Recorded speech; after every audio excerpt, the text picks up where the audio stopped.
कैमरे को कौन छेड़ के गया राक्षस?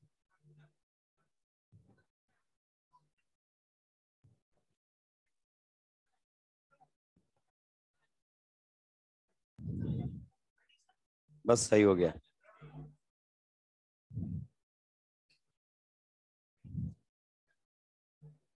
चलो, कहां तक रिएक्शन कर ली थी अपन ने? 1 डिग्री वाली की थी क्या सारी की सारी? देखिए, इसके बारे में आपको पता होना चाहिए, मैं वापस से रिवाइज करवा देता हूं क्योंकि फिजिकल प्रॉपर्टी के अंदर लिखा हुआ है। ये जो हमारे सामने होता है ये वाटर सोल्यूबल होता है। पता नहीं तुम पढ़ोगे कि नहीं पढ़ोगे। क्या है? वाटर सोल्यूबल आपका रहेगा। दूसरी बात, stable at low temperature. Stable at low temperature. Low temperature पर ही क्या होता है? स्टेबल, यानी कि 0 से 5 डिग्री सेल्सियस। अगर गलती से टेम्परेचर बढ़ाया है तो ये वाटर के साथ क्या कर जाएगा? रिएक्शन। लेकिन ये दूसरा सोल्ट है, फिजिकल प्रॉपर्टी में लिखा हुआ है, तुम नहीं पढ़ोगे मुझे पता है फिजिकल प्रॉपर्टीज भी। ये प्लस रहेगा और ये BF4 माइनस। इसका नाम क्या होता है? Benzene diazonium fluoroborate. लिखे इसका नाम, वरना सुलट जाओगे।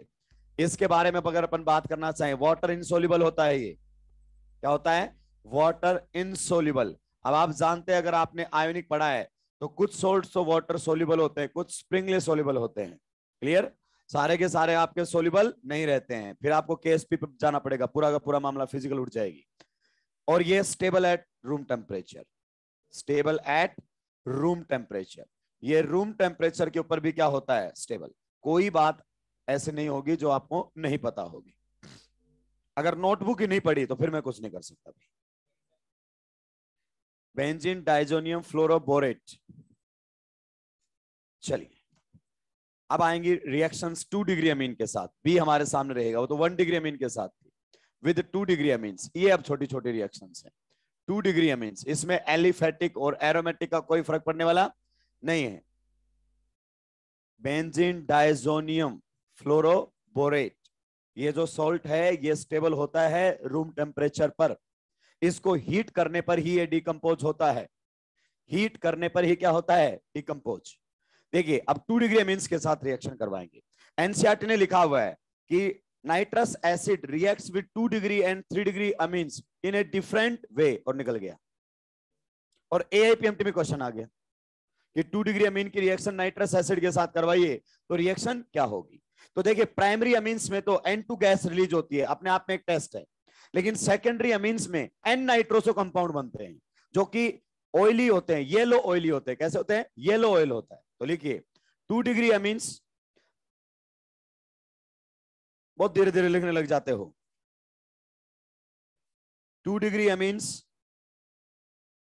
2 degree amines reacts with nitrous acid and forms N-nitroso compound. 2 degree amines react with nitrous acid. 2 degree amines reacts with nitrous acid and form N-nitroso compound. And form N-nitroso compound. क्या बना कर देंगे आपको? N-nitroso compound बना कर देंगे। Bracket में लिख सकते हो येलो ऑयल। येलो ऑयल,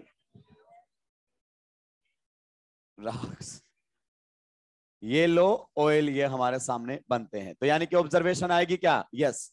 और ऑब्जर्वेशन आएगी तो हम इस रिएक्शन को क्या बना सकते हैं? टेस्ट। अब देखो, इसमें रटने वाली कोई बात नहीं है। मान लीजिए हमारे सामने ये दिया हुआ है 2 डिग्री अमीन।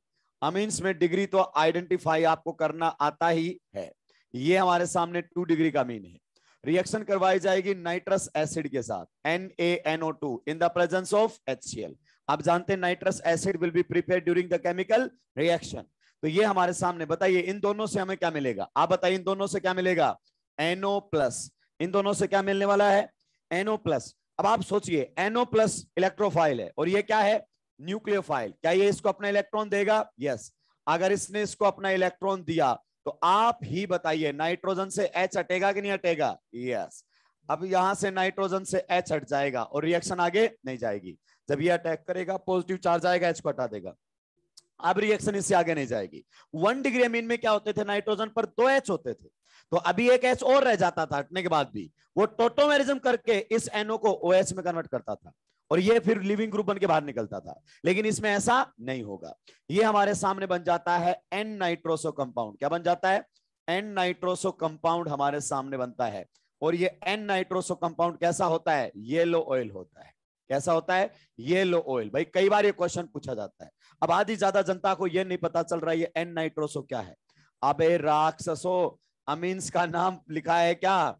मान लीजिए आपके सामने ये अमीन दिया हुआ है, तो इसका नाम क्या लिखोगे? N methyl. N methyl ethanamine लिखोगे कि नहीं लिखोगे? तो नाइट्रोजन का एच हटाकर क्या लगा हुआ है? एनओ। तो एन नाइट्रोसो मतलब है कि नाइट्रोजन के ऊपर नाइट्रोसो ग्रुप लगा हुआ है। नाइट्रोजन के ऊपर क्या लगा हुआ है? नाइट्रोसो ग्रुप लगा हुआ है। तो इन्हें एन नाइट्रोसो कंपाउंड बोलते हैं। क्या बोलते हैं? N nitroso. यहां एलिफेटिक और एरोमेटिक में कोई फर्क नहीं है। इनको आप N2+ में कन्वर्ट नहीं कर सकते। अब जैसे इसका अगर आपसे नाम पूछा जाए तो नाम क्या लिखा जाएगा इसका? N methyl aniline.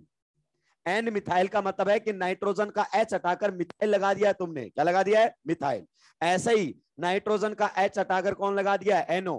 तो इसकी रिएक्शन करवाएंगे नाइट्रस एसिड के साथ। यही वो क्वेश्चन है जो किस में आया था? AIPMT। तो ये देखिए AIPMT भी बढ़िया लेवल के क्वेश्चंस बनाता था एनसीईआरटी से, ऐसा नहीं है।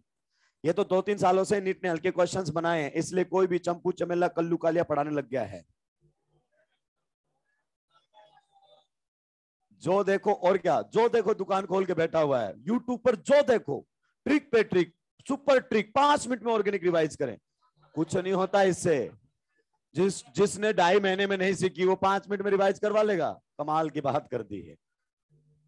बताइए क्या यहां हमारे सामने एन नाइट्रोसो कंपाउंड बनेगा क्या? यस, ये फॉर्मेशन हो जाएगी एन नाइट्रोसो कंपाउंड। ये आपका नहीं कन्वर्ट हो पाएगा N2+ के अंदर, तो ये भी हमारे सामने बनकर आ जाएगा N nitroso compound. N nitroso compound हमारे सामने बनकर आ गए। बताइए किसी को कोई दिक्कत आपत्ति परेशानी है क्या?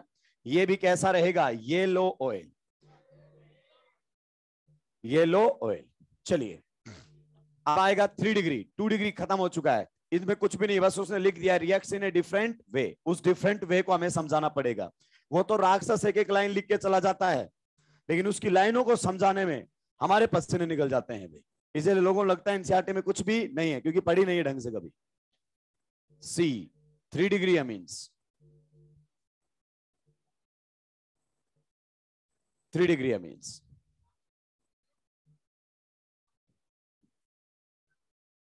थ्री डिग्री अमीन्स की बात होगी। देखिए 3 डिग्री में एलिफेटिक के केस में कोई मतलब नहीं है, क्योंकि 3 डिग्री में आप अच्छे से जानते हैं नाइट्रोजन ने अगर अपने इलेक्ट्रॉन्स दे दिए तो पॉजिटिव चार्ज को हैंडल नहीं कर पाएगा। आप जानते हैं ना, ये न्यूक्लियोफाइल की तरह काम नहीं करना चाहता। क्यों नहीं करना चाहता? अगर इसने लोन पेयर दिए तो पॉजिटिव का क्या करेगा? इसने लोन पेयर दिए तो किसको हटा देता था? H+ को। इसके पास तो ये विकल्प ही नहीं है। और ये क्वेश्चन दूसरी बार फिर लौट कर आएगा जब पढ़ाऊंगा aromatic electrophilic substitution. One of the most important question है, पूछा जाता है हर एग्जाम के अंदर। जब यहां पर आप रिएक्शन करवाते हैं, हो सकता है अभी आपको क्लियर ना हो। अगर आपने कभी भी जीवन में एरोमेटिक इलेक्ट्रोफिलिक सब्स्टिट्यूशन पढ़ा है तो आपको क्लियर हो जाता। मैंने आपको कुछ बातें बोली थी लास्ट क्लास में, हालांकि आप इतनी बातें ध्यान नहीं देते हैं। ऑर्गेनिक के अंदर कनेक्टिविटी बहुत जरूरी है भाई, कनेक्टिविटी बहुत जरूरी है। कनेक्टिविटी वही ला सकता है जिसकी खुद के कॉन्सेप्ट क्या है, क्लियर है। याद कीजिए मैंने बोला था NO+ और डाइजोनियम सोल्ट, अगर नाइट्रोजन है तो इलेक्ट्रॉन उसी से लेता है। आपने ध्यान नहीं दिया भाई लोगों, यही रिएक्शन कभी यहां नहीं होती। तुमने जीवन में ध्यान नहीं दिया है। एन नाइट्रोसो बढ़ाते रहे हो, ये रिएक्शन यहां पर बेंजीन पर नहीं हुई। यहां एरोमेटिक इलेक्ट्रोफिलिक सब्स्टिट्यूशन नहीं हुआ, क्योंकि यहां पर नाइट्रोजन अपना इलेक्ट्रॉन शेयर कर सकता है। क्या बोला था? जब तक NO को इलेक्ट्रॉन नाइट्रोजन से मिलेंगे वो नाइट्रोजन से ही देगा। सेम बिरादरी वाले हैं, तो नाइट्रोजन से इलेक्ट्रॉन मिल रहे थे, ले रहा था अभी तक, लेकिन अब नाइट्रोजन इलेक्ट्रॉन नहीं देगा, क्योंकि अगर नाइट्रोजन ने इलेक्ट्रॉन दिया तो इस पर कैसा चार्ज आ जाएगा? पॉजिटिव। तो ये बोलता है मैं इलेक्ट्रॉन नहीं दूंगा, लेकिन मैं तेरे लिए इलेक्ट्रॉन्स की व्यवस्था करवाऊंगा। कहां से? बेंजीन से। मैं कैसा इफेक्ट लगा रहा हूं बेंजीन पर? +R, और +R से मैं बेंजीन पर इलेक्ट्रॉन डेंसिटी को बढ़ाऊंगा। कहां पर बढ़ाऊंगा? ऑर्थो पर, पैरा पर एंड ऑर्थो पर। तो तू इनमें से कहीं भी पोजीशन पर जाकर इलेक्ट्रॉन ले सकता है। क्या बेंजीन यहां पर न्यूक्लियोफाइल नहीं था, लेकिन बेंजीन से इलेक्ट्रॉन्स नहीं लिए उसने। कहां से लिए? नाइट्रोजन से। लेकिन इस बार ये दे नहीं पाएगा अपना इलेक्ट्रॉन्स। क्यों? क्योंकि अगर उसने अपने इलेक्ट्रॉन्स को शेयर कर दिया तो नाइट्रोजन के ऊपर कैसा चार्ज आ जाएगा, positive, and this will be the product of this chemical reaction. ये अभी समझ में नहीं आएगी कैसे हुई है, क्योंकि रिएक्शन है SEAR, aromatic electrophilic substitution reaction, जो कि अपना लास्ट टॉपिक रहने वाला है। तो यहां तक किसी को कोई दिक्कत आपत्ति परेशानी है, ये ध्यान रखना। ये देखो, ये तुम्हें सुलटाएगा, ये एनो बेंजीन पर नहीं जाता है, बताया था लास्ट क्लास में कि एनो और डाइजोनियम सोल्ट नाइट्रोजन से इलेक्ट्रॉन लेंगे जब तक वो इलेक्ट्रॉन दे सकता है, जब वो इलेक्ट्रॉन नहीं देगा तब दूसरे के पास इलेक्ट्रॉन लेने के लिए जाएंगे। अब ये इलेक्ट्रॉन नहीं दे पा रहा तो बेंजीन पर जाकर ये H को हटाकर खुद जुड़ जाएगा, एरोमेटिक इलेक्ट्रोफिलिक सब्स्टिट्यूशन बोलते हैं इसको। One electrophile will replace other, ये अपना टॉपिक रहेगा, दोबारा से लोड कराएगा क्वेश्चन। सुलटा दिया है। तो ये एक रिएक्शन कंप्लीट हुई अभी तक, रिएक्शन विद नाइट्रस एसिड। ये एनसीईआरटी ऐसे लिखता है राक्षस, पूरा एकदम तरीके से। अगर एनसीईआरटी नहीं पढ़ाऊं ना तो अभी तक अमीन पूरा सुलटा चुका होता मैं। एनसीईआरटी पढ़ाने में टाइम लगता है भाई, बहुत टाइम लगता है, लेकिन बच्चे के लिए ठीक है, फिर उसको टेंशन नहीं रहती, वरना ये कि भ्रम में घूमता रहता है, एनसीईआरटी पढ़ूं ना पढ़ूं, एनसीईआरटी पढ़ूं ना पढ़ूं। सुलटा दिया है क्या? चलिए अब हल्की हल्की रिएक्शंस बची।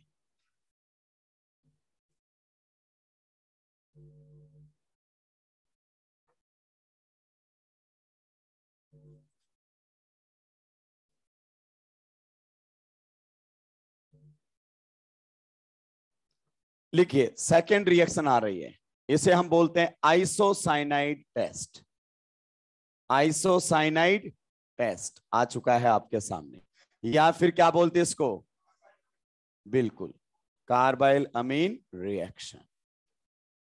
ये आ चुका है, ये रिएक्शन भी है और ये टेस्ट भी है। तो अब ये मत बोल देना पीओसी नहीं पढ़ाई है, क्योंकि सारी पीओसी साथ के साथ चल रही है। लिखिए ये टेस्ट भी है, रिएक्शन भी है। भाई यहां से क्वेश्चन बनता है, 1-1.5 पेज से जरूर क्वेश्चन बनता है, उठा के सीधा क्वेश्चन रखता है ये। लिखिए 1 degree amines, 1 degree amines bracket में लिखो aliphatic as well as aromatic. 1 degree amines bracket में लिखेंगे aliphatic as well as aromatic gives isocyanide test. 1 degree amines give isocyanide test. केवल और केवल 1 डिग्री अमीन ही देंगे, 2 डिग्री और 3 डिग्री नहीं देंगे, केवल 1 डिग्री देते हैं।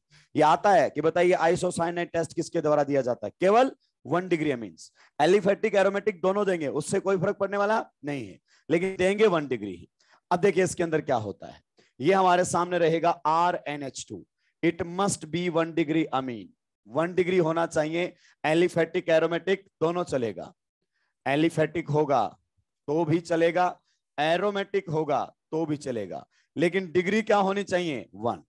इसकी रिएक्शन करवाई जाती है किसके साथ, क्लोरोफॉर्म के साथ। क्लोरोफॉर्म के साथ in the presence of KOH and ethanol. आपको समझ में आ गया होगा, इथेनॉल का मतलब है ethanolic KOH, alcoholic KOH। Elimination होगा कहीं ना कहीं, क्योंकि ये एलिमिनेशन करवाने में एक्सपर्ट है, और वास्तव में यहाँ अल्फा एलिमिनेशन होता है, टाइम आने पर उस पर बात होगी। तो यहां पर फॉर्मेशन हो जाती है RNC की, इसी को ही हम बोलते हैं आइसोसाइनाइड। क्या बोलते हैं, आइसोसाइनाइड के नाम से इसको जाना जाता है। और इसके फॉल स्मेल होती है भाई, यानी कि स्मेल आई है, रिएक्शन में क्या आएगी, ऑब्जर्वेशन। क्या आएगी, observation.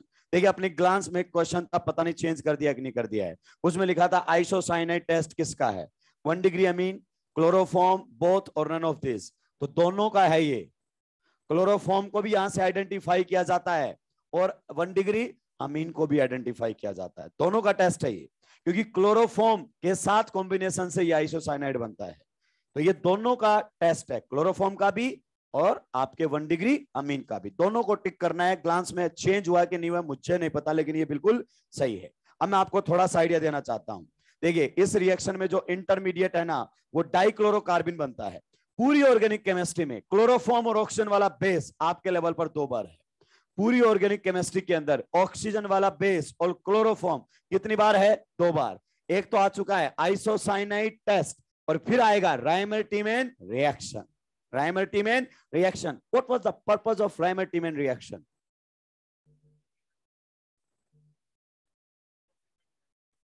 Formylation of phenol, formylation of phenol. क्योंकि उसके फॉर्माइलेशन में बाकी के लोग फेल होने लगे थे। फिनोल का फॉर्माइलेशन इतना आसान नहीं था, टाइम आने पर बात करेंगे। तो यहां पर आपके सामने कौन रहेगा, OH माइनस। मैंने पहले भी बताया था कि क्लोरोफॉर्म के अंदर ये हाइड्रोजन कैसा है, एसिडिक, वाटर से भी ज्यादा एसिडिक है। तो यहां से हट जाएगा और किसकी फॉर्मेशन हो जाएगी, CCl3 माइनस, और साथ में क्या बनेगा, H2। और आप जानते हैं ये CCl3 माइनस ही किस में टूटेगा, डाइक्लोरोकार्बिन, और बाहर कौन निकल जाता है, Cl माइनस। तो ये जब भी कॉम्बिनेशन में आते हैं तो डाइक्लोरोकार्बिन बन सकता है। ये इस रिएक्शन का इंटरमीडिएट होता है, पूरा मैकेनिज्म हम पढ़ने की जरूरत नहीं है। डाइक्लोरोकार्बिन, इसका डिटेल्ड बातें हम करेंगे राइमर-टीमेन रिएक्शन में। क्यों, क्योंकि वो एनसीईआरटी ने तबीयत से दिया है, ये एनसीईआरटी ने ज्यादा बातें नहीं लिखा है। इस रिएक्शन का ज्यादातर एप्लीकेशन आपका प्रैक्टिकल बेस्ड होता है, टेस्ट के तौर पर ज्यादा इस्तेमाल में लिया जाता है। लेकिन अगर रिएक्शन गलती से पूछी तो सुलटा देगा। हम इसको केवल पीओसी में पढ़ते हैं, हम इसकी रिएक्शन नहीं पढ़ते, केवल पीओसी में बस पढ़ लेते हैं। आइसोसाइनाइड टेस्ट 1 डिग्री अमीन टिक, 2 डिग्री क्रॉस क्रॉस, खत्म। बताइए जो 15-20 मिनट की रिएक्शन है वो 1 मिनट में खत्म हो जाती है। जल्दी से सुलटा के 2-4 बातें लिखेंगे। वो लिख दिया था 1 डिग्री अमीन इस रिएक्शन को देते हैं, लिखिए, छाप लेना, जल्दी जल्दी छापो। सुलटा दिया है क्या,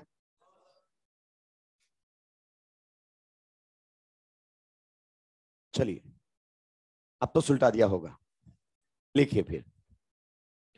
this test can also used, this test can also be used for the identification of chloroform. This test can also be used for the identification of chloroform.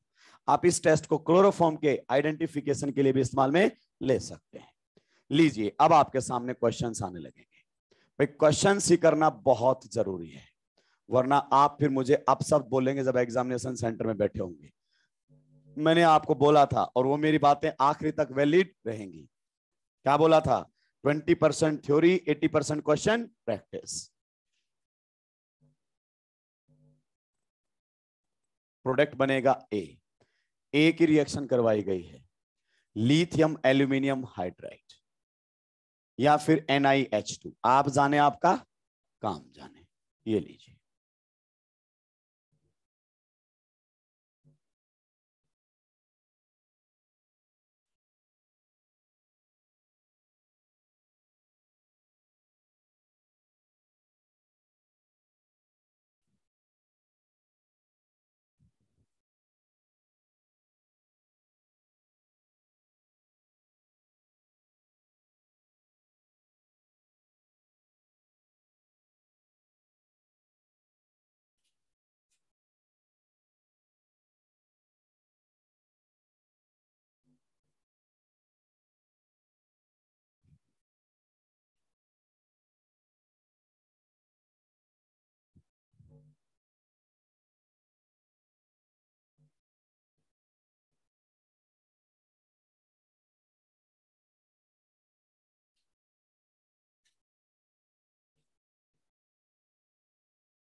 लीजिए 2 क्वेश्चन आप लोगों के सामने आ चुके हैं। 2 इंपॉर्टेंट रिएक्शन कवर की गई है एक ही क्वेश्चन में। 2 इंपॉर्टेंट, बताऊंगा नहीं कौन कौन सी है, बता दिया तो फिर कोई मतलब ही नहीं रह जाएगा। आपको गजनीपन का एहसास होना चाहिए।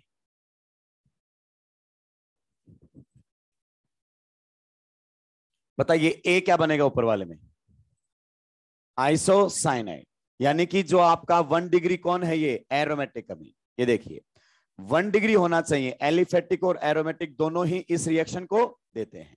तो थ्योरी की बजाय क्वेश्चन से क्लियर समझ में आता है।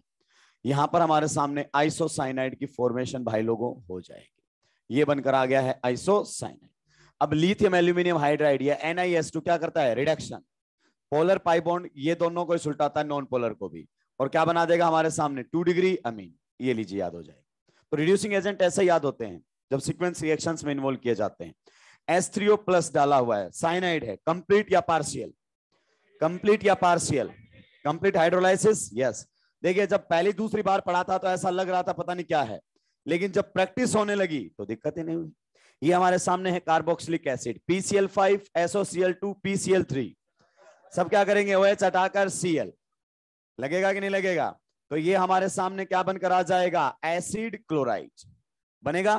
बताइए एसिड और उसके डेरिवेटिव की कौन सी रिएक्शन होती है, SNA। कौन सी होती है, SNA। ये अमोनिया आप अच्छे से जानते हैं क्या करेगा, अटैक, और Cl निकलेगा खटैक। किसकी फॉर्मेशन कर देगा भाई लोगों, अमाइड। किसकी फॉर्मेशन कर देगा, अमाइड। तो ये हमारे सामने बनकर आ जाएगा अमाइड। अब मैं कैसे बताऊं ये कौन सी रिएक्शन है, Hofmann bromamide degradation. Clear? KOH और Br2 लिखता तो दुनिया पहचान लेती, KOBr लिखा हुआ है, कितना बढ़िया एग्जामिनर है। क्लियर? तो हॉफमैन ब्रोमामाइड डिग्रेडेशन में हमें केवल क्या करना है, CO को गायब, और क्या बन जाएगा, एनिलीन। ये देखिए, ये यहां से शुरू हुई थी, यहां तक ये आप ही से बनवा लाया है, ये होता है अच्छा एग्जामिनर। अब आप आगे रिएक्शन करवाएंगे तो किसकी फॉर्मेशन हो जाएगी, आइसोसाइनाइड। तो ये हमारे सामने आइसोसाइनाइड। फिर उसका क्या करवाना चाहता है हमसे, रिडक्शन।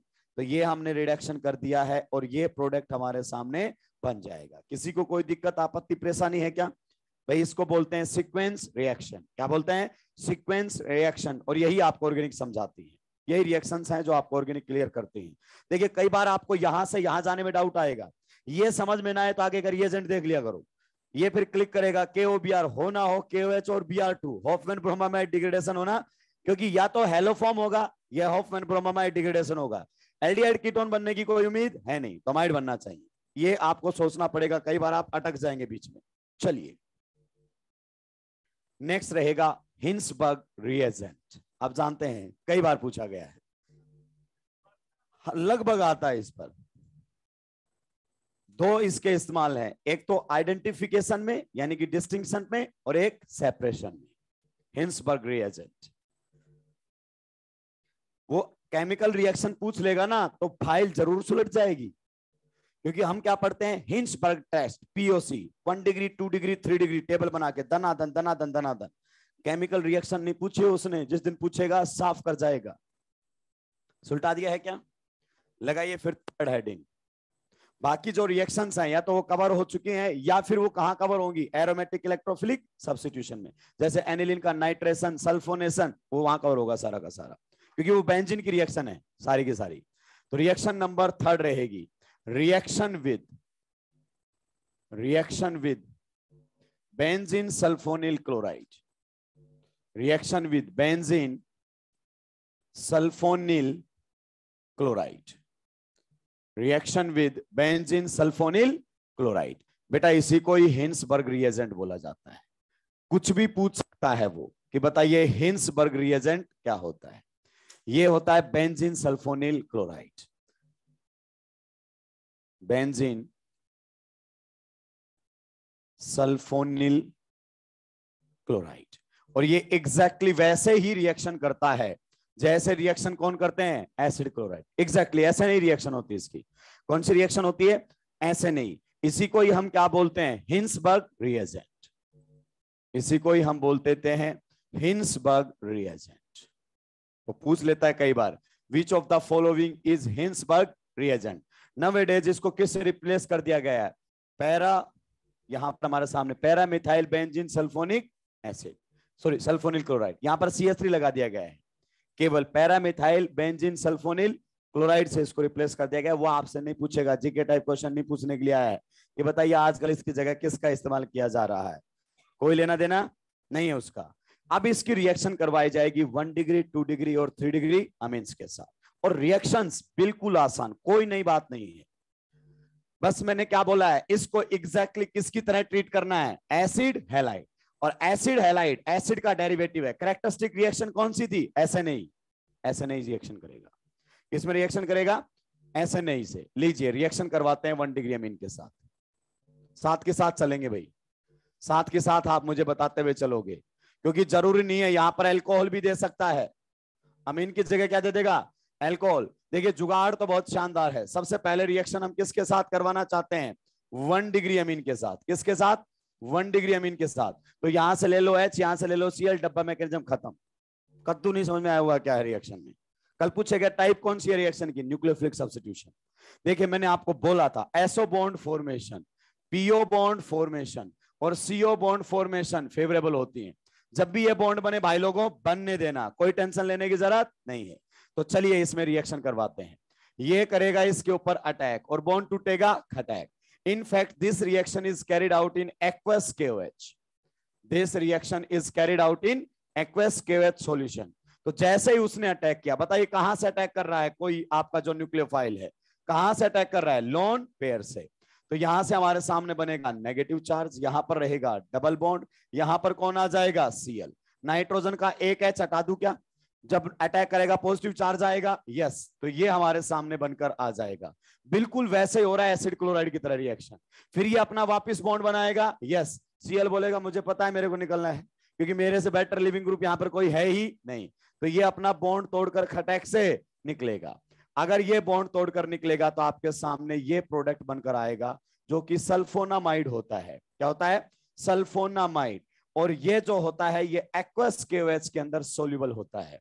ये जो आपके सामने है ये एक्वस केओएच के अंदर क्या हो जाएगा, सोल्यूबल। ये बना हुआ है, ये एक्वस केओएच के साथ क्या करेगा, रिएक्शन। ये रहेगा प्लस और ये रहेगा minus. This hydrogen is acidic in nature. ये हमारे सामने है एसिडिक हाइड्रोजन। कैसा है, एसिडिक हाइड्रोजन है। जितना हम सोच रहे हैं ना उससे कहीं ज्यादा एसिडिक है। आपको लग रहा होगा नाइट्रोजन से जुड़ा हुआ है, वो तो है ही, लेकिन नेगेटिव यहां तो एसओ बॉन्ड के साथ रेजोनेंस करेगा। तो ये SO2 जो ग्रुप है इसका इलेक्ट्रॉन विड्रॉइंग नेचर इसके एसिडिक नेचर को बढ़ा रहा है। आप बताइए एक्वस KOH जैसे ही डालोगे तो क्या OH माइनस इस H को हटा देगा, यस। अगर इस H को हटा दिया तो इसको क्या कर देगा, डीप्रोटोनेट। क्या कर देगा, डीप्रोटोनेट। जो बना हुआ प्रोडक्ट है यानी कि जो सल्फोनामाइड है वो आपका एक्वस KOH या एक्वस NaOH के अंदर क्या होता है, सोल्यूबल। और क्या उसके सोल्यूबल होने का कारण बता सकते हो, क्या उसके सोल्यूबल होने का कारण बता सकते हो कि वो सोल्यूबल क्यों है। अबे राक्षसो, सॉल्ट फॉर्मेशन। क्या, सॉल्ट फॉर्मेशन। तो ये जो सॉल्ट आपका है ये क्या होता है, सोल्यूबल होता है वाटर के अंदर। क्योंकि सॉल्ट्स की आप जानते हैं वाटर के अंदर सोल्यूबिलिटी होती है, या तो कंप्लीटली सोल्यूबल होते हैं या स्प्रिंगली सोल्यूबल मिलते हैं। तो सॉल्ट फॉर्मेशन की वजह से ये जो बना हुआ प्रोडक्ट है वो क्या होता है, सोल्यूबल। ध्यान से सुनना मेरी बात को। रिएक्शन किस में करवाई जाती है, एक्वस KOH सॉल्यूशन में। यहां पर हमारे सामने कौन रहेगा, हिंसबर्ग रिएजेंट भी है। कौन है, हिंसबर्ग रिएजेंट, और साथ में कौन है, KOH। जैसे ही आप इसमें 1 डिग्री अमीन डालते हो ना तो आपको सॉल्यूशन एकदम क्रिस्टल क्लियर मिलता है। क्या मिलता है, क्रिस्टल क्लियर। रीजन भी, जो आपका प्रोडक्ट बना हुआ है ये सोल्यूबल नहीं होता है, दिस इज नॉट सोल्यूबल।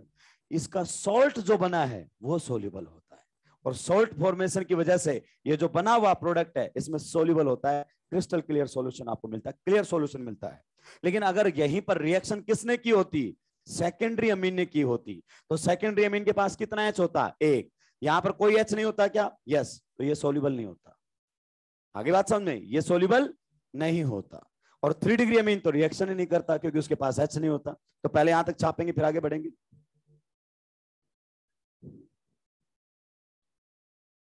जल्दी जल्दी सुलटा देंगे। देखिए रिएक्शन भी पूछी जा सकती है, जो टेबल बना के 2, 3 डिग्री 1 डिग्री टिक टिक करते हैं सुलट जाएंगे रिएक्शन जिस दिन पूछी। अगर यहां पर अमीन की जगह अल्कोहल होता तो रिएक्शन अलग तरीके से होती क्या, नहीं, सेम टू सेम। ऐसा नहीं मैकेनिज्म है। Nucleophilic addition elimination, substitution via addition elimination, Cl is being replaced by amine. जैसे एसिड क्लोराइड रिएक्शन करते थे एग्जैक्टली वैसे रिएक्शन कर रहे हैं। डब्बा मैकेनिज्म इसका बहुत शानदार है, टाइम ही नहीं लगता भाई। डब्बा मैकेनिज्म सिलेबस ऐसे खींचता है, ये ले सीधा यहां जाता, पता ही नहीं चलता। जब रिएक्शन कंप्लीट करने के लिए आता तो पता ही नहीं चलता हो क्या रहा है। ये टेलीग्राम के वीडियो लेक्चर बहुत लोगों की मदद करेंगे, तुमसे ज्यादा मेहनत टीचर करेंगे, ये रियलिटी है। बहुत सारे मेरे स्टूडेंट्स हैं जो भेजते हैं क्लिक करके, देखो सर एग्जैक्टली आपकी तरह बोल रहे हैं, एग्जैक्टली। अबे कम से कम डायलॉग तो अपने लो, सारे के सारे कॉपी कर रहे हैं। किधर साफ करूं, वो तो तुमने कर ही दिया राक्षस। लीजिए अबे,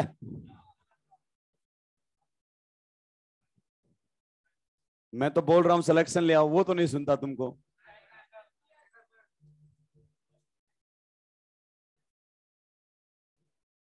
क्रांतिकारी कभी ना कभी क्या है राक्षस, और कितना टाइम लेगा। अभी मन नहीं भरा गया, तेरा कोटा में रह गए।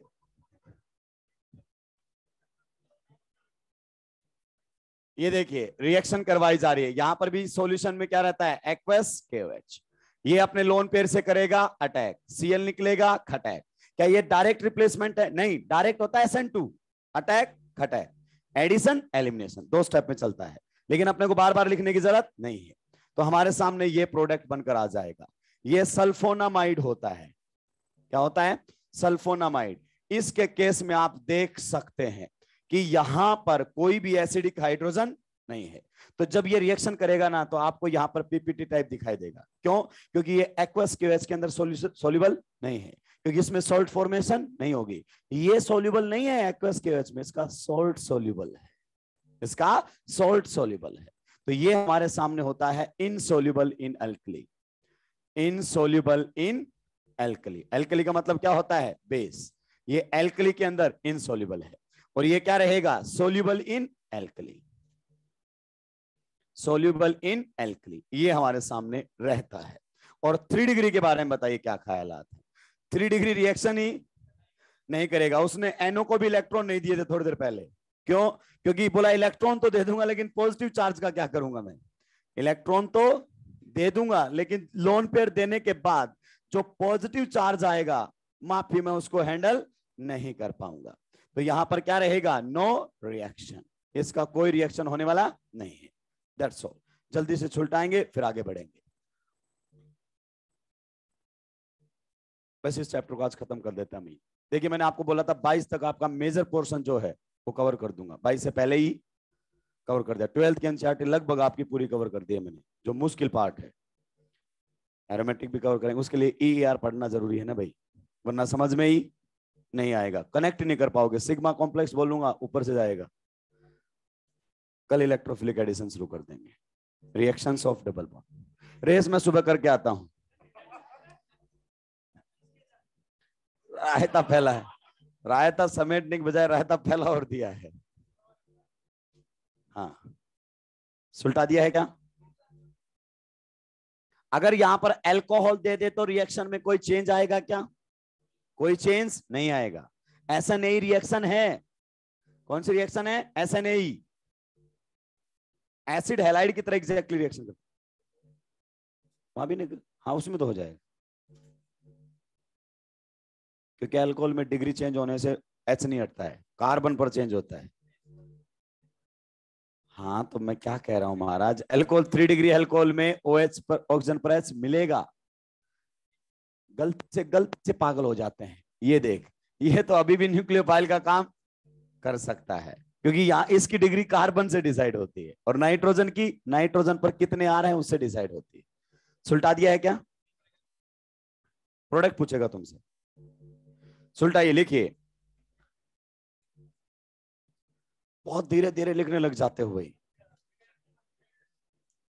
लिखिए। When 1 degree amines reacts with Hinsberg reagent, when 1 degree amines, when 1 degree amines, जिनकी स्पीड कम है ना, वो मेजर में देखना, फील करेंगे इस बात को, फिर घर पे आके क्वेश्चन ठीक करेंगे, सोल्व करेंगे, फिर आंसर की से मैच करेंगे कि यार ये सही हो जाते हैं ना, 650 मेरे भी आते, लेकिन वो आते कभी नहीं है, क्योंकि जो होना है उन 3 घंटों में ही होना है। स्पीड तो बढ़ानी ही पड़ेगी। वो 20 मिनट तो तुम उलझाने के लिए दिए हैं। देखिए, when 1 degree amines reacts with Hinsberg reagent, the formed product is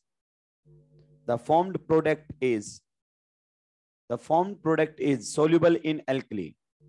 The formed product is soluble in alkali due to salt formation. The formed product is soluble in alkali due to salt formation. Bracket में लिखेंगे contains acidic hydrogen, क्योंकि जो product बनकर आता है उसके पास क्या होता है? एसिडिक हाइड्रोजन, और वो अल्कलाइन मीडियम में हट जाएगा, सॉल्ट बन जाएगा। The formed product is soluble in alkali, bracket में लिखेंगे due to acidic hydrogen. Next, secondary amines,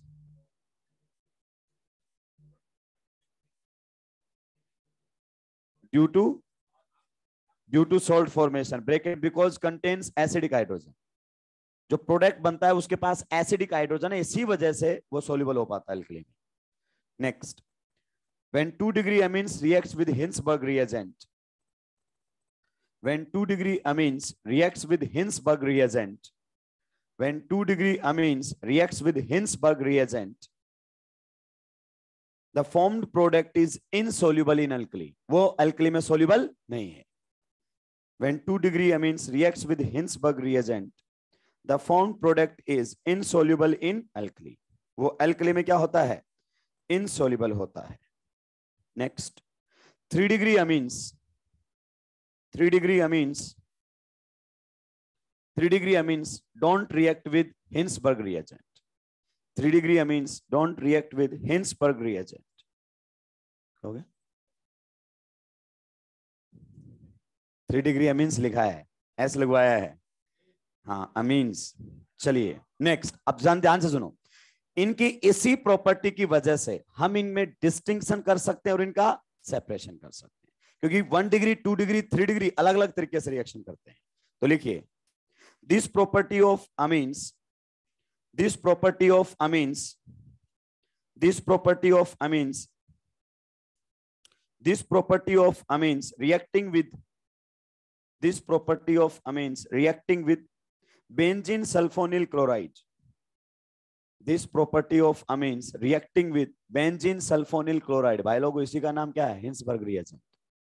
reacting with benzene sulfonyl chloride in a different manner, अलग अलग तरीके से रिएक्शन कर रहे हैं, in a different manner, in a different manner is used for, is used for, is used for the distinction of primary, secondary, tertiary amines, is used for, is used for the distinction of primary, secondary and tertiary amines. Primary, secondary, tertiary में distinction मतलब differentiate कर सकते हैं.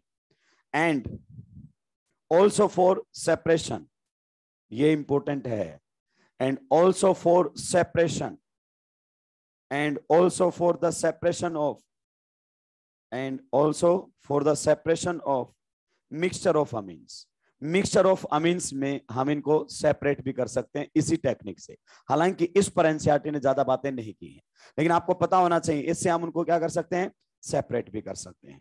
तो ये हमारे सामने reactions थी अमीन्स की. नेक्स्ट हमारे सामने रिएक्शन आएंगी डाइजोनियम सोल्ट की. 15 से 20 मिनट का काम है. क्लियर? डाइजोनियम सोल्ट दनादन सुलटेंगे, फिर ये चैप्टर अपना खत्म हो जाएगा. केवल क्या रह जाएंगी? Coupling reaction. कपलिंग ईएसआर के बाद आएंगे 3 रिएक्शन है. तो नेक्स्ट थोड़ा सा गैप देकर लिखेंगे, रिएक्शंस ऑफ डाइजोनियम सोल्ट.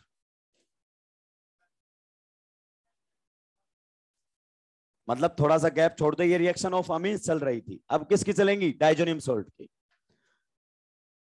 थोड़ा सा जगह छोड़ के chemical reaction, chemical reactions of diazonium salt, chemical reactions of diazonium salt. लीजिए भाई, यहां से भी क्वेश्चंस बहुत सारे बनते हैं. 3 टाइप की केमिकल रिएक्शन शो करता है. पहली रिएक्शन इसकी होती है न्यूक्लियोफिलिक सब्स्टिट्यूशन, या इसे ही हम क्या बोल देते हैं? Replacement reactions. क्या बोल देते हैं? Replacement reactions. जल्दी से सुलटाएंगे, ज्यादा भारी बात नहीं है. दूसरा हमारे सामने रहेगा, उसके बाद फ्री है. रिप्लेसमेंट रिएक्शन बोल दीजिए, या इसी को क्या बोल देते हैं? Substitution reaction. क्या बोल देते हैं? Substitution reaction. एनसीईआरटी ने रिप्लेसमेंट लिखा है, हमने सब्स्टिट्यूशन भी लिख दिया है. दूसरा रहेगा रिडॉक्स रिएक्शन. क्या रहेगा? Redox reaction. NEET 2021 redox reaction. आते हैं भाई क्वेश्चन यहां से, इसीलिए तबीयत से पढ़ा रहा हूं मैं आपको, पता भी नहीं चलेगा अगर सुलटा नहीं पाया तो. तीसरा हमारे सामने रहेगा coupling reaction. Coupling reaction, coupling reaction रहती है एरोमेटिक इलेक्ट्रोफिलिक सब्स्टिट्यूशन. तो एरोमेटिक इलेक्ट्रोफिलिक सब्स्टिट्यूशन के बाद हम कपलिंग रिएक्शन को भी सुलटा देंगे. सबसे पहले रहेगा रिप्लेसमेंट रिएक्शंस. रिप्लेसमेंट रिएक्शंस यही है, बाकी दूसरी तो 1 मिनट की भी नहीं है. रिडॉक्स तो 1 मिनट की भी नहीं है, यही है बस 5 से 10 मिनट की. ध्यान से सुन लेना. रिप्लेसमेंट रिएक्शंस एनसीईआरटी ने अलग अलग दिए हुए. यहां पर 2 नेम रिएक्शन भी आएंगी. One is Sandmeyer and second is Gattermann. दो नेम रिएक्शन आएंगे यहाँ पर। सैंड मेयर का डिस्कशन चैप्टर अल्काइल हैलाइड में भी किया था, लेकिन वहां पर मैं आपको समझा नहीं सकता था क्योंकि टाइम आने पर ही बात होती है। ध्यान से सुनना, ये हमारे सामने दिया हुआ बाइलोगो डाइजोनियम सॉल्ट, ध्यान से सुनना रिएक्शन होंगी कैसे। डाइजोनियम सॉल्ट यानी कि बेंजीन डाइजोनियम क्लोराइड। अगर आपने एनसीईआरटी लिखता, अगर आपने गलती से इसको हीट कर दिया है किसके साथ, वाटर के साथ, तो यहां फिनोल बन जाता है। क्या बन जाता है, फिनोल। टेम्परेचर अगर आपने 5 से 10 की रेंज में भी ले गए तो क्या बन जाएगा, फिनोल। अब मैं आपको बताता हूं कि मैकेनिज्म क्या रहेगा इसका। Most of the chemical reactions में मैकेनिज्म क्या रहेगा, सेम। देखिए मैंने आपको बोला था 1 degree amines react with nitrous acid and release N2 gas. तो जब आप टेम्परेचर लो रखते हो तो आपको पता है लो टेम्परेचर पर ये जो सोल्ट आपका होता है वो क्या होता है, रिलेटिवली स्टेबल, 0 से 5 में टिका रहेगा। टेम्परेचर 5 से ऊपर बढ़ा ये सुलटने लगेगा। ये आप जानते हैं लिविंग ग्रुप है, one of the best leaving group. ये बॉन्ड तोड़कर निकल जाएगा। अगर ये बॉन्ड तोड़कर निकल गया तो पीछे किसकी फॉर्मेशन कर जाएगा, फिनाइल कार्बोकेटाइन की। हमने इसको पीछे बोला भी कि पीछे देखो, पीछे फिनाइल कार्बोकेटाइन। इतिहास में पहली बार ये कार्बोकेटाइन हमने बनाया है। हम प्राइमरी भी नहीं बनाते हैं। ये बोलता है टेंशन लेने की जरूरत, मैं सब बनाता हूं क्योंकि मैं लिविंग ग्रुप नहीं, पापी हूं। क्या हूं, पापी। इसको किस बात की जलती है, N2 गैस निकलने की। N2 गैस निकलना ड्राइविंग फोर्स है इस रिएक्शन का। ये बनवा दिया आपसे फिनाइल कार्बोकेटाइन, एकमात्र लिविंग ग्रुप जो ये बना सकता है, फिनाइल केटाइन, एकमात्र लिविंग ग्रुप जो ये बना सकता है, दैट इज फिनाइल केटाइन। अब बताइए कार्बोकेटाइन का पहला काम रीअरेंजमेंट। देखिए डबल बॉन्ड पर आया हुआ कार्बोकेटाइन आपका रीअरेंज नहीं करेगा। डबल बॉन्ड के ऊपर आया हुआ कार्बोकेटाइन जो है वो रीअरेंजमेंट शो नहीं करता है, तो रीअरेंजमेंट तो यहां होगा नहीं।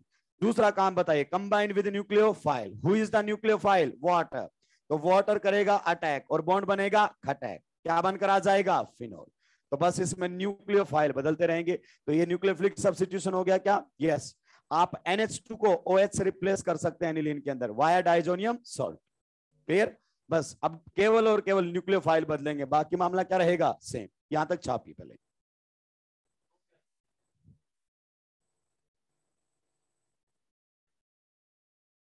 बस अब तो खत्म ही कर देंगे। ये मेहनत सफल होनी चाहिए। पगला गया हूं मैं, इतना इतना तो कभी भी नहीं पढ़ाया। एक बार पढ़ाया था बस, जब पहली बार मैंने अचीवर लिया था MAZI। 8 क्लास चली, दनादन दनादन। तुम भी पहली बार ही हो गया, आखिरी बार भी होना चाहिए।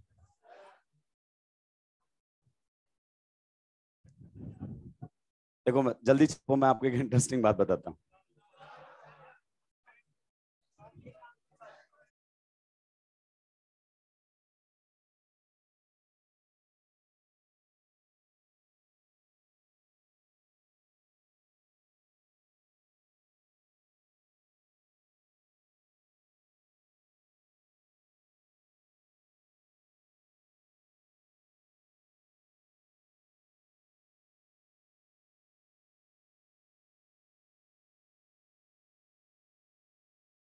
तुम सबको यहाँ पर फैला के जाओगे कि हम तो जाएंगे सर, लेकिन आपको फंसा जाएंगे। खतरनाक। मैंने कहा ये फैलाए मेरे को, बैंकर फंसाएंगे। चलिए अब आगे बढ़ते हैं, ध्यान से सुन। देखो अब आपको क्या करना है, ये बेंजीन डाइजोनियम सॉल्ट बिल्कुल बीच में लिखना है, नोटबुक के बीच में। रिएक्शंस ऐसे भी आएंगी, रिएक्शंस ऐसे भी जाएंगी, बीच में लिखना आपको, दोनों साइड रिएक्शंस आएंगी। हाँ, आधे इधर आधे इधर। ये लीजिए, बस बस थोड़ी देर है, हिम्मत हारने की जरूरत नहीं है। ये हमारे सामने बेंजीन डाइजोनियम क्लोराइड, रिएक्शंस दनादन आने लगेंगी, सेम टू सेम तरीके से रिएक्शंस होने लगेंगी। रिएक्शन करवाई जाएगी, कई बार वाटर और साथ में दिया जाएगा हीट, कई बार क्या लिख देगा, स्टीम। देखिए मैं हर लैंग्वेज में आपको बताना चाहता हूं, स्टीम, स्टीम का मतलब ठंडा जल होता है एकदम। स्टीम का मतलब क्या होता है, हीट ऑलरेडी है। तो बताइए क्या बनेगा, फिनोल। ध्यान से साथ के साथ सुलटाते चलो, कुछ भी नहीं है, मात्र चित्रकला की प्रैक्टिस। अब यहां से N2 निकलेगा, फिनाइल केटाइन बनेगा, वाटर अटैक करेगा, फिनोल। केवल न्यूक्लियोफाइल बदलते रहेंगे कि कौन बनकर आ जाएगा हमारे सामने, फिनोल। तो this is given in preparation method of phenol. साथ में कौन सी गैस रिलीज होगी, N2, और साथ में क्या बन जाएगा, HCl। देखो N2 गैस रिलीज हुई, यस होगी हमेशा ही। फिर अगर अपन बात करना चाहें तो 3 रिएक्शंस हमारे सामने आने वाली है। कितनी रिएक्शंस आने वाली है, 3 रिएक्शन, और इनका नाम रहेगा सैंडमेयर रिएक्शन। अगर आप रिएक्शन करवाते हैं CuCl in the presence of HCl, या फिर अगर अपन बात करना चाहें CuBr in the presence of HBr, या फिर CuCN in the presence of KCN, these reactions are known as Sandmeyer reactions। क्या हुआ, क्या हो गया, सही है। आपको क्या करना है, N2 को हटाकर क्या लगा देना है, Cl। कौन रिलीज होगा, N2, N2 तो हमेशा रिलीज होगा। यहां पर कौन लग जाएगा, Br। लीजिए बस इतना सा है, N2 गैस रिलीज होगी, यस हमेशा। यहां पर कौन लग जाएगा, Cn। अब देखो इसका बहुत बढ़िया फायदा आपके सामने हुआ, बहुत ही बढ़िया फायदा। अगर आप क्लोरोबेंजीन को कन्वर्ट करना चाहते हैं साइनोबेंजीन के अंदर, और आप चाहते हैं NaCN के साथ रिएक्शन करवा लूं, अफसोस ऐसा नहीं होगा। क्लोरोबेंजीन को साइनोबेंजीन में ले जाने के लिए, सॉरी साइनोबेंजीन प्रिपरेशन के लिए ये one of the best method है। क्यों, क्योंकि ये Cl नहीं हटेगा, SN2 नहीं देता है वो, SN2 नहीं देता है वो, आप जानते हैं कोई SN2 रिएक्शन नहीं होगी। तो वो कई बार पूछेगा कि बताइए साइनोबेंजीन कौन सी रिएक्शन से बनकर आएगा, बहुत मूर्ख लोग इसको हटा के खटाक से CN लगा देते हैं। वो SN2 देता ही, बोला था sp2 कार्बन पर लगा हुआ नहीं देता है। चलिए इन रिएक्शंस का नाम हमारे सामने क्या होता है, Sandmeyer reactions. These reactions are known as Sandmeyer reactions। ये आपके chapter alkyl halide aryl halide में दी हुई है। एराइल हैलाइड का प्रिपरेशन हो गया, यस, इसलिए वहां पर दी गई है। एक और केमिस्ट था जो यहां पर रिएक्शंस करवाने के लिए आया था, गैटरमैन रिएक्शन। हाँ गैटरमैन, बस यही तुम करते हो, इसीलिए तो कम समझ में आती है ऑर्गेनिक। गैटरमैन को गैटरमैन, गैब्रियल थैलामाइड को गब्बर सिंह थैला रिएक्शन। रियल छोड़ के सारी बात कर, क्योंकि सही बात करेगा तो गलती से मेरे को समझ में आ जाएगा। मैं मजा लेने के लिए आया हूं, सिलेक्शन लेने के लिए नहीं। सिलेक्शन तो ले लूंगा बाद में पढ़ के, अभी मजा आना चाहिए। चलिए पता नहीं क्या क्या बोलते रहते हैं। यहां पर कौन लग जाएगा, यहां पर हमारे सामने लगा हुआ मिलेगा। ये रिएक्शन करवाई जाती है Cu in the presence of HCl, Cl लगेगा।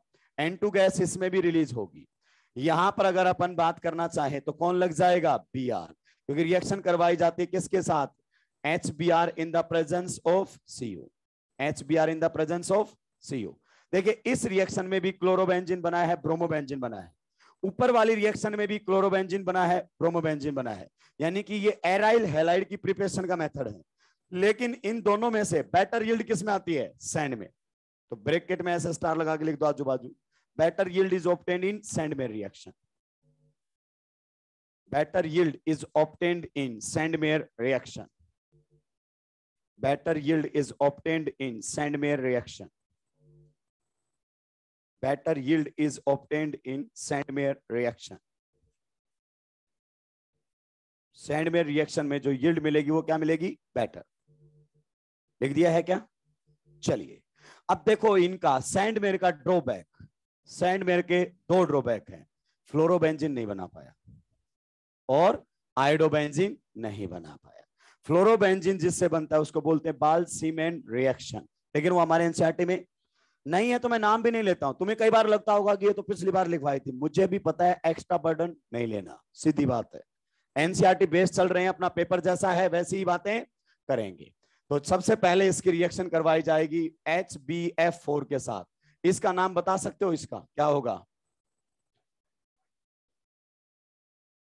Fluoroboric acid. राक्षसों कुछ नहीं पढ़ा है ऑर्गेनिक में तुमने, ये है प्लस में और ये है माइनस में, ये सोल्ट बनेगा। और शायद थोड़ी देर पहले बातें हुई थी कि भाई लोगों ये जो सोल्ट है ये रूम टेम्परेचर पर स्टेबल होता है, तो इसको क्या करना पड़ता है, हीट करना पड़ता है। जब आप इसको हीट करते हैं तो यहां से N2 गैस रिलीज हो जाती है और कौन लग जाता है, फ्लोरीन। यहां से N2 गैस रिलीज हो जाएगी, जी हाँ, BF3 बन जाएगा। मुद्दे की बात क्या है, फ्लोरोबेंजीन बन गया है। पूरी ऑर्गेनिक केमिस्ट्री के अंदर, आपके लेवल पर पूरी ऑर्गेनिक केमिस्ट्री के अंदर फ्लोरोबेंजीन बनाने का एकमात्र तरीका है एल्काइल जो सॉरी हमारा जब अपन बात करने जो फ्लोरीन लगाया था sp3 पर, एल्काइल फ्लोराइड बनाने का, एल्काइल फ्लोराइड बनाने का एक रिएक्शन था, बताइए, स्वार्ट्स रिएक्शन। वो अपने आप में इसीलिए फेमस था, उसके अलावा कहीं नहीं बनेगा। और यहां पर ये हमारे सामने एराइल फ्लोराइड बनाने का है, बहुत इंपॉर्टेंट है। फ्लोरीन यही लगा सकता है, बाकी कहीं भी नहीं लगेगा। डायरेक्ट रिप्लेसमेंट नहीं होता है। बेंजीन और F2 की रिएक्शन हम करवाते नहीं है, बेंजीन और F2 की रिएक्शन करवाते नहीं है। बाकी तो हम बना लेंगे। बेंजीन की रिएक्शन Cl2 के साथ in the presence of AlCl3, benzene की रिएक्शन Br2 के साथ in the presence of Fe, aromatic electrophilic substitution. लेकिन फ्लोरीन यहीं से लगेगा। अगर आप क्या लगाना चाहते हैं, नाइट्रो, तो आप नाइट्रोबेंजीन की फॉर्मेशन भी यहां से कर सकते हैं। BHF4 के साथ पहले रिएक्शन करवाई जाएगी, ये रहेगा प्लस और ये क्या रहेगा माइनस। ये जो सॉल्ट बनता है भाई, इसके बारे में मैं इंफॉर्मेशन आपको पहले ही दे चुका हूं। क्या इंफॉर्मेशन दी? ये स्टेबल होता है रूम टेम्परेचर पर। आपको क्या करना पड़ेगा, इसको हीट करते ही आप तो जानते ही हैं यहां पर कौन लगा मिलेगा आपको, सॉरी, इसको हीट किया जाएगा NaNO2 की प्रेजेंस में, और साथ में कौन रहेगा, कॉपर। तो यहां लगा हुआ मिलेगा कौन, नाइट्रोबेंजीन। साथ में कौन बनेगा, NaBF4 माइनस। साथ में अगर अपन बात करना चाहें, बस यही है, HCl तो यहीं से हट जाएगा, वहां से कौन हटेगा, Cl, यहां से कौन हटेगा, H। तो ये हमारे सामने बनकर आ जाएगा नाइट्रोबेंजीन, N2 गैस भी रिलीज हो जाएगी। तो नाइट्रोबेंजीन की फॉर्मेशन भी की जाती है। ये आ चुका है एम्स के अंदर, सब पूछा हुआ उसने। नेक्स्ट और लास्ट इसके अंदर है, अगर आयोडोबेंजीन बनाना चाहते हैं तो Ki के साथ रिएक्शन करवा दीजिए, यहां पर लग जाएगा आयोडीन। यही मात्र तरीके हैं आयोडोबेंजीन और फ्लोरोबेंजीन बनाने के। केवल ध्यान रखना, बेंजीन पर CN ग्रुप लगाना है, यहीं से लगेगा। बेंजीन पर फ्लोरीन ग्रुप लगाना है, यहीं से लगेगा। बेंजीन पर आयोडीन लगाना है, यहीं से लगेगा। अपने दिमाग में छाप लेना इस बात को। इसके अलावा और कोई तेरे पास विकल्प नहीं है, इसके अलावा कोई भी विकल्प तेरे पास नहीं है। अगर बेंजीन पर फ्लोरीन लगाना है, कहां से लगाएंगे, डाइजोनियम सॉल्ट से। अगर बेंजीन पर आयोडीन लगाना है, कहां से लगाएंगे, डाइजोनियम सॉल्ट से। अगर बेंजीन पर CN लगाना है, कहां से लगाएंगे, डाइजोनियम सॉल्ट से। ये अपने दिमाग में छप जाना चाहिए। तो ये हमारे सामने थी इसके रिप्लेसमेंट रिएक्शंस। एनसीईआरटी ने अलग अलग करके दिए, मैंने एक चार्ट में सारी सुलटा दी। ये है गेटरमैन, ये हमारे सामने कौन सी है, सैंडमेर। सैंडमेर का ड्रॉबैक बता सकते हो, यस, आयोडोबेंजीन नहीं बना पाया था और फ्लोरोबेंजीन नहीं बना पाया था।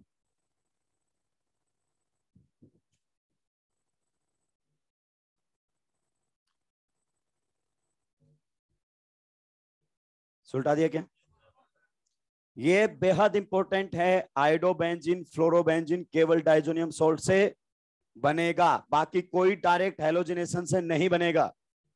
बाकी तो और भी बन सकते हैं। क्लोरोबेंजीन, अगर आपने गलती से ऑर्गेनिक पढ़ी हो तो बेंजीन की रिएक्शन Cl2 के साथ in the presence of AlCl3, कुछ याद आया? इसे बोलते हैं हैलोजिनेशन ऑफ बेंजीन, बन जाएगा यहां से। लेकिन फ्लोरीन नहीं लगेगा और आयोडीन नहीं लगेगा, क्योंकि आयोडीन के केस में HI बनता है, रिड्यूसिंग एजेंट वापस रिड्यूस कर देता है। सुलटा दिया है क्या?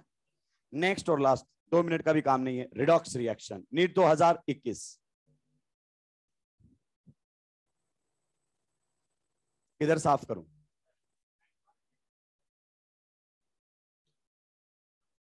नेक्स्ट और आखिरी आज की कहानी, redox reaction. Second, diazonium salt की रिडॉक्स रिएक्शन आ चुका है भाई, किसके अंदर, नीट 2021। कहीं से भी आ सकता है क्वेश्चन, इसीलिए इतनी मेहनत कर रहे हैं आप और हम। देखिए, अगर डाइजोनियम सॉल्ट से बेंजीन तक जाने हैं तो 2 रास्ते हैं। डाइजोनियम सॉल्ट से बेंजीन तक जाने के कितने रास्ते हैं, मात्र 2। एक तो आप H3PO2 का इस्तेमाल कर सकते हैं, और ISC में आपको बताया गया होगा H3PO2 का रिड्यूसिंग नेचर वाटर के साथ आता है। क्लियर? तो ये हमारे सामने किस में रिड्यूस हो जाएगा, बेंजीन में। ये तो बेंजीन में रिड्यूस हो गया, नाइट्रोजन गैस यहां से निकल गई, HCl भी निकलेगा। साथ में H3PO2 का क्या हो जाएगा, ऑक्सीडेशन, किस में चला जाएगा, H3PO3 में। That's all. एक रास्ता, ध्यान से सुन ले, यही रास्ता था नीट 2021, डाइजोनियम सॉल्ट से बेंजीन तक जाने का। डाइजोनियम सॉल्ट से बेंजीन तक जाने का पहला रास्ता।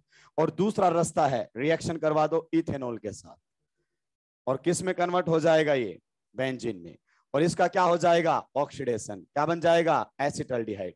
और साथ में कौन सी गैस रिलीज हो जाएगी, N2। दैट्स ऑल, आज के लिए इतना ही। ये ध्यान रखना भाई, रिडॉक्स आ चुका है, वरना यहां पर ध्यान नहीं होता है हमारा, आ चुका है ये। क्लियर? डाइजोनियम सॉल्ट से बेंजीन तक जाने के 2 रास्ते, H3PO2 से रिडक्शन या फिर इथेनॉल के साथ reaction. That's all clear. Coupling reaction will be covered after aromatic electrophilic substitution. क्यों? क्योंकि वो उसी का ही क्या है एप्लीकेशन। आज के लिए इतना ही, बाकी बात करेंगे नेक्स्ट क्लास में। धन्यवाद।